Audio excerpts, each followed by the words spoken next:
Hello, wonderful ladies. Day 22 of the period party. And for all of you that have joined over the past couple of days, just please make sure that you go back and watch all the other 22 videos. You can join the Recover from HA support group if you're watching this on YouTube. And if you're already part of the Recover from HA support group, then you can go under the guide section. And you can definitely see all the replays. I've collected them all under a folder which is called Period Party. So it's really difficult to miss them out. And thanks for all of you that are watching me daily. And just a big shout out to Eva and Catherine, Marie and Lina. Thank you so much for all of your beautiful comments. Gabby as well, obviously. And Carmen, thank you. And for all your support, that means the world to me. So thank you for being here. Thanks for listening in. And more importantly than anything else, thank you for investing in yourself, for doing this work, for really try to break the generational trauma so that your disorder behaviors, so the things that you've been stuck with for so many years are not going to be transmitted to the next generation. I think that the work that you're doing right now is going to have a domino effect also when it comes to the people around you and to the people that are going to be part of your family if you are looking to have a family, or even within the family that you already have, for example, sister, brothers, partner, mom, dad, and so on and so forth. What you're doing right now is not just for yourself, but it's just to better this planet and just to change the narrative. So that women don't have to deplete themselves and to restrict themselves in order to feel worth it. But finally, we are telling everyone else, and you're telling yourself, most importantly than anything, that there is a different way. I personally restricted my food intake for, I will say, honestly, 15 years of my life. And that's all I knew. So when I started doing things differently, when I started with the HA recovery journey, I didn't have any hunger cues. It was really hard to trust my body, to really understand how much I needed. I was second guessing every single step that I took. I wasn't sure if I was making the right decision, if I was doing it correctly, if I was giving my body enough food. And then I kept comparing myself, kept going back to other people, checking the amount of food that you were having every single day. And I have to say that I was really blessed back then, because when I went through all this mind game, let's say, Instagram wasn't really available, YouTube wasn't really a thing. So there were not that many food pictures. There were not that many what I eat in a day videos or posts. Back then, I used to check Pinterest just to find some recipes about food. So that says a lot about how old I am. But it was actually a blessing in disguise, because my brain wasn't really bombarded every single day with images of food and what other people are having, and I wasn't comparing my intake with other women's intake. So I didn't feel guilty because I wasn't having enough, and I didn't feel guilty because I was having too much. And right now I know that for you it's quite triggering, because there are so many informations out there, right? And it's sometimes it's really easy to check social medias and just find what someone is eating and then thinking, so if she's surviving on that, and if she has a regular menstrual cycle, how come that my body isn't working? How come that I'm not having a period? And then obviously the narrative that is going to follow is, this is not going to happen for me. I'm broken. Why am I even bothering? What's wrong with me? I need to jump on medications, take the pill, do IVF, and so on and so forth. So can you see how quickly we go from checking a picture on Instagram of someone that we don't know, to also second guessing the process, our process, the one that we are doing, and making uninformed decisions related to our future, which is why I am so passionate about all of you detoxing from all the social media BS. And if you think that you already have the knowledge when it comes to hormones, if you think that you already have the knowledge about how to get your period back, Just find one person, one podcast to follow, one book to read, but that's it. You don't need to read them all. You don't need to listen to all the podcasts. You don't need to listen to all my videos if that's something that you don't feel like doing nowadays, Just come back to yourself, because more than anything, I want you to start taking actions. And I always prefer an imperfect action than being inactive, because you can consume all the medias and you may be still skipping breakfast and having coffee when you wake up in the morning. Your hormones are not going to be really happy about that. Your body is not going to respond well to that.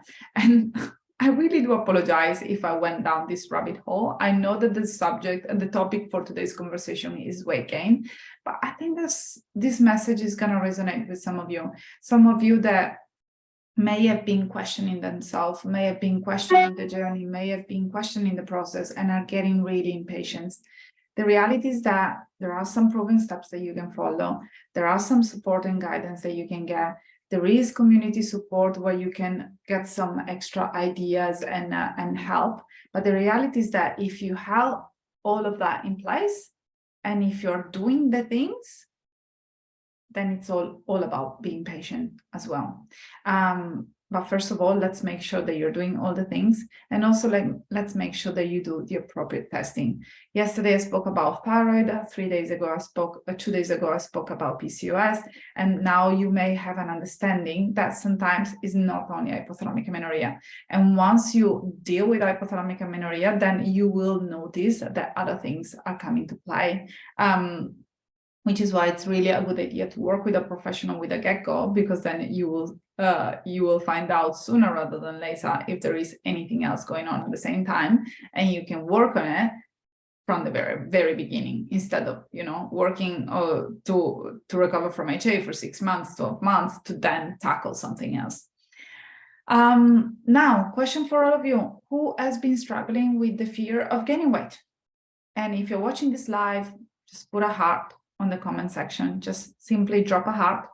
And if you're watching this on replay, once again, make sure that you drop a heart. Even if you're on YouTube, if you're on Facebook, it doesn't matter. Just drop a heart. Let me know if you have been feeling fearful about gaining weight.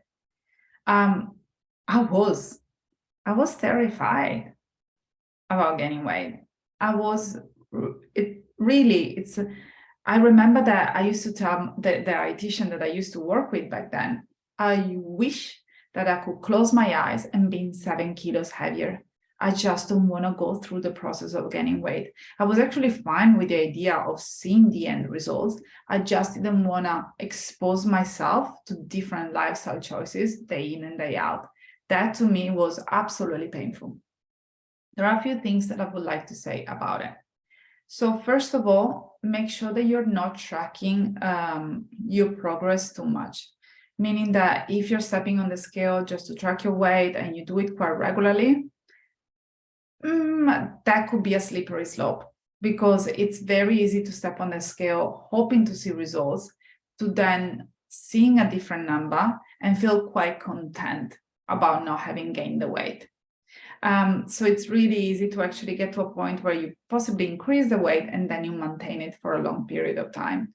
So if you have been using all those apps to track calories, if you have been relying on the fitness watch, if you have been stepping on the scale on a daily, weekly, monthly basis, I really would encourage you to get rid of all the external tools that are giving you an idea of how your body is responding to the process and how you're feeling in general. Secondly, I really would like you to open your journal and just write on the top of your journal, weight gain. What does it mean for you? Break it down. What does it mean if you gain the weight? What is it gonna say about you as a person, you as a friend, you as a lover, a wife, a partner in general, you as a dosa, you as a acquaintance, flatmate, what is the weight gonna say about your character? How does the weight define you? Why is that so important for you? Because sometimes when I jump on a conversation, on a one-on-one conversation with a woman that is terrified about gaining weight, and we start to break it down, the reality is that we don't even know why we are so scared. And sometimes the idea is there is like some narrative that may be saying, if I'm not the fittest in the room, if I'm not the healthiest in the room, if I'm not the skinniest in the room, then I don't have anything else to give. And that's really tiring, because I can assure you that there is always gotta be a skinnier person, a fitter person, and a healthier person in the room. Especially because the reality right now is that if you don't have your menstrual cycle, or if your menstrual cycle has been pretty irregular, it means that you're not really at your healthiest point in life, and possibly not even the fittest, whatever fit and healthy means to you, obviously. And in terms of being also the slimmest, the smallest person in the room, what does that say about you? How do people perceive you? And how do you want to be remembered when you die? And I don't want to sound doom and gloom, but if you look at your grave, you want to say, for example, talking about myself, Claudia, and it's remembered by all her friends, kids, and husband to be the skinniest in the room. That would be so sad. That would be so incredibly sad. My mission is to shift the narrative that you have been stuck in for the longest period of time. My mission is to help women to get their period back, restore their hormones, get the fertility back naturally. My mission is for at least one more woman to really stop tracking calories, stop overthinking food, stop doing all of that. So that's how I want to be remembered. And I want to be remembered because I'm a funny person. I really am. I love to laugh. I love to crack jokes. And because I'm very empathetic with my friends, because I give the best cuddles to my kids. And if I'm cooking, if I'm doing anything, I'm going to drop everything all at once if I get asked for a cuddle. That's how cuddly I am, okay? That's why I want to be remembered. I want to be remembered by my parents, because as soon as my mom had an issue, I jumped on a plane and I flew to the other side of the world in the blink of an eye. I dropped everything for her because I just wanted to be there for her. I want to be remembered by my sister because I've been her best friend since the day that I was born. And I'm getting teary right now. But these are the things that I want to take to the grave. These are the things that I want people that come to my funeral to talk about, right? And sometimes we really need that wake-up call, because if you have people coming to the funeral that doesn't say much about you and just keep banging on the fact that, yeah, but she was really, really healthy. She was really fit. Yeah, she was really slim. Is that how you want to live your life? Is that what is really important for you? And how can we move the needle? So if you suddenly have a realization that maybe you're more than your weight, you're more than your physical appearance, you're more than your body, and please spend some time with your journal. Just journal this out. This is really important, ladies, so important. How can you move forward and start focusing on different things in life? Because the more you tell your subconscious brain that this is really important for you, that remaining on this body, it's really important. Otherwise you don't know what's going to happen. Making changes is going to be really hard, really, really hard. But instead, if you start focusing on the things that you would like to do, that you would like to achieve, all the things that you haven't done in such a long time because of your health, that's a game changer, isn't it? For some of you, it's going to be getting pregnant, have a baby, have a family. Yeah, absolutely, fine. But for some of you, it's simply going to be, I just want to be on a swimsuit next summertime without freezing to death and being able to jump in the ocean. Beautiful. I want to make sure that I go out with friends and I can have a nice dinner without worrying about the way that I'm going to look tomorrow, the day after tomorrow, on the same night, and without tracking calories in my mind or in my apps, without having to think about stepping on the scale the next day. Yeah. So 3 steps here. The first one is get rid of the external tools. You may think that they're helping, but they're really not. And if you are at a weight where you need to be monitored, always do it with a professional. So go to the doctor, go to a dietitian, do it online with a dietitian. Don't do it just on your own, because so many feelings are going to come up, and sometimes it's going to really be hard for you to handle them. Secondly, journal the F out of why weight gain, of your relationship with weight gain. What does it mean? Is it important for you? Is it scary? Why? Why? And who are you aside from your physical appearance? And more than everything, how would you feel if your friends, your best friends, will gain weight, will gain 5 kilos, let's say? Would you feel differently about that person? I honestly have to say that I tend to pay attention to the women around me, simply because I'm very empathetic and I'm very sensitive. And yet, a friend of mine the other day, she told me, I gained 10 kilos. She went through many rounds of IVF, not suffering from hypothalamic amenorrhea, completely different problems, but she went through many rounds of IVF, and she's gained quite a substantial weight in a very short period of time. And she's dressing herself up so beautifully that I didn't even notice, because I was there for her. I was there with her to have a conversation, to discuss how she was feeling, to simply hug her if she needed a hug, to make herself a cup of tea if she wanted a cup of tea. I wasn't there to judge her, not even in my mind. I wasn't there to give her any advice, because I think that she had already way too many. I was just there for her. So my question for you is, how would you react if your best friend came to you and said, I need to stop exercising, I need to gain weight because I want to have a baby, or because I want to feel spontaneous about food, or because I want to get my period back, and this is really scary? What would you tell that friend? Tell that to yourself. Treat yourself with tender, loving care, because that's what you need and that's what you deserve. Last but not least, everyone keep asking me this question. How much weight do I need to gain? Do I need to gain 5 kilos, 10 kilos? How would I know? How much weight do I need to gain? How long is the piece of string, right? I don't know. I absolutely have no idea. I met women that had to gain 2 kilos. I met women that had to gain 14 kilos. I met women that had to gain more than 20 kilos. It really depends on your starting point. It really depends on your genetic. It really depends for how long you've been depriving and restricting yourself. But instead of thinking I need to gain weight, it's all about getting back to a place where your body feels safe. It's about weight restoration. It's not about gaining the weight. And also keep it in the back of your mind. If you don't have a period, if you have been anxious, if you have not been sleeping well, if you have been suffering from many different signs and symptoms,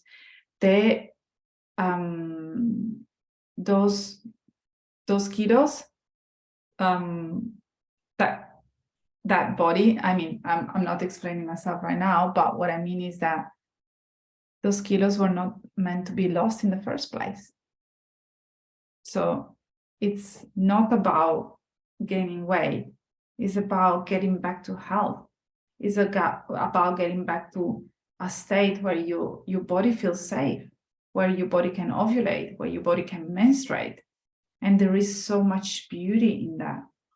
And only a few articles in the magazine and Facebook ads and Instagram ads and some social media accounts and some advertisements as well, they've been telling us that we should feel ashamed of gaining weight because it's something so despiteful that we need to really stay away from. Otherwise, we're going to be burning hell. And the reality is that it's really beautiful taking care of our body and to really prioritize what our body needs in terms of food, rest, to move our body gently, to not suffer from insomnia, anxiety, to wanting to have sex, to notice cervical mucus discharges. Getting back to a place of health, it's absolutely wonderful on its own. period, no period, baby, no baby. Taking care of yourself should have been your priority, number one priority from the day that you were born. And it actually was in the beginning. That's why little babies, they cry when they're cold, they cry when they're hungry, they cry when they want to have a sleep, because they demand to have that straight away. And then we grow up and we start, different messages start to seep in, we internalize them, and then we create a set of beliefs and values. And sometimes we never challenge them. And possibly for so many of you, that's the first time where you find yourself challenging beliefs that you have been carrying around for decades. I had this beautiful client. She started working with me at the age of 42. She got her period back at the age of 43. And on the first conversations that we had, she was so very resistant to making changes. She kept going on about fat being absolutely unhealthy and her inability of eating fat. And then she went on and on about carbohydrates and so on and so forth. And then I started asking her questions and challenging her thoughts. And all of a sudden, she realized that all these internalized thoughts were coming from when she was really little. And she was fat shamed by other kids and by her parents as well. And she didn't really truly believe in anything that she was saying. She was just repeating someone else's thoughts as if she was a parrot, kind of thing. 30 minutes into this conversation, completely lost track of time. I just know that this is gonna really resonate with some of you.